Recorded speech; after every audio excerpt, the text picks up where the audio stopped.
ಇವಾಗ ನೋಡಿ, ಮುಖ್ಯವಾಗಿ ನಾವು ಯೋಚನೆ ಮಾಡೋದು ಯಾವುದರಿಂದ? ಮಿದುಳಿನಿಂದ. ಮಿದುಳಿನಲ್ಲಿ ನಾವು ಯೋಚನೆ ಮಾಡೋದು ಯಾವುದರಿಂದ? ಬ್ರೈನಿಂದ ಅಲ್ವಾ? ಬ್ರೈನಲ್ಲಿ ಮುಖ್ಯವಾಗಿ ಪಿಟ್ಯೂಟರಿ ಅಂತ ಒಂದು ಗ್ರಂಥಿ ಇರುತ್ತೆ. ಅದು ನಮ್ಮ ದೇಹದ ಎಲ್ಲಾ ಫಂಕ್ಷನ್ಗಳನ್ನು ಕಂಟ್ರೋಲ್ ಮಾಡುತ್ತೆ. ಆದ್ರೆ ಅದಕ್ಕಿಂತ ಮೇಲೆ ಒಂದು ಹೈಪೋಥಾಲಮಸ್ ಅಂತ ಇರುತ್ತೆ, ಅದು ಈ ಪಿಟ್ಯೂಟರಿ ಗ್ರಂಥಿನ ಕಂಟ್ರೋಲ್ ಮಾಡ್ತಾ ಇರುತ್ತೆ. ಹಾಗಾಗಿ ನಾವು ಯಾವುದೇ ಒತ್ತಡಕ್ಕೊಳಗಾದಾಗ, ಕೋಪಗೊಂಡಾಗ, ಅಥವಾ ಯಾವುದೇ ರೀತಿ ಭಯ ಪಟ್ಕೊಂಡಾಗ ಈ ಪಿಟ್ಯೂಟರಿ ಗ್ರಂಥಿ ಮತ್ತೆ ಅದ್ರ ಪಕ್ಕದಲ್ಲಿ ಇನ್ನೊಂದು ಲಿಂಬಿಕ್ ಸಿಸ್ಟಮ್ ಅಂತ ಇರುತ್ತೆ, ಇವೆರಡು ಕೂಡ ಒತ್ತಡಕ್ಕೊಳಗಾಗ್ತವೆ.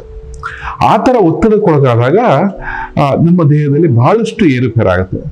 ಮುಖ್ಯವಾಗಿ ನಾವು ಒತ್ತಡಕ್ಕೊಳಗಾದಾಗ ನಮ್ಮ ಕಿಡ್ನಿ ಮೇಲ್ಗಡೆ ಸುಪ್ರಾರಿನಲ್ ಗ್ಲ್ಯಾಂಡ್ಸ್ ಅಂತ ಇರುತ್ತೆ, ಅದು ಅಡ್ರಿನಲ್ ಗ್ಲ್ಯಾಂಡ್ಸ್ ಅಂತ ಕರಿತೀವಿ. ಅದು ಅಡ್ರಿನಲಿನ್ ಅನ್ನೋ ಒಂದು ಹಾರ್ಮೋನ್ ರಿಲೀಸ್ ಮಾಡುತ್ತೆ. ಈ ಅಡ್ರಿನಲಿನ್ ಕೆಲಸ ಏನಪ್ಪಾ ಅಂದ್ರೆ ನಮ್ಮ ದೇಹದ ಎಲ್ಲ ಭಾಗಗಳ ಕೆಲಸಗಳನ್ನ ಜಾಸ್ತಿ ಮಾಡೋದು. ಉದಾಹರಣೆಗೆ ಹಾರ್ಟ್ ರೇಟ್ನ ಜಾಸ್ತಿ ಮಾಡುತ್ತೆ, ಮತ್ತೆ ನಮ್ಮ ಹೊಟ್ಟೆನಲ್ಲಿರೋ ಜೀರ್ಣಶಕ್ತಿಯನ್ನ ಅಂದ್ರೆ ಆಸಿಡ್ ಸೆಕ್ರೀಷನ್ ಜಾಸ್ತಿ ಮಾಡುತ್ತೆ, ಮತ್ತೆ ಯೂರಿನ್ ಸೆಕ್ರೀಷನ್, ಕಿಡ್ನಿ ಫಂಕ್ಷನ್ ಜಾಸ್ತಿ ಮಾಡುತ್ತೆ.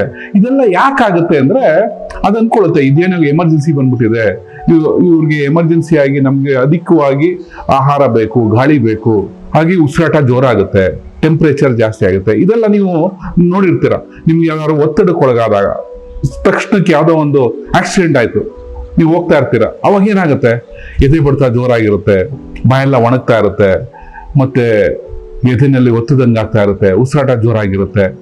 ಇದೆಲ್ಲ ಯಾಕೆಂದ್ರೆ ಆ ಸನ್ನಿವೇಶದಿಂದ ನಾವು ಹೊರಗೆ ಬರೋದಕ್ಕೆ ದೇಹ ಮಾಡ್ಕೊಂಡಿರೋ ಒಂದು ವ್ಯವಸ್ಥೆ.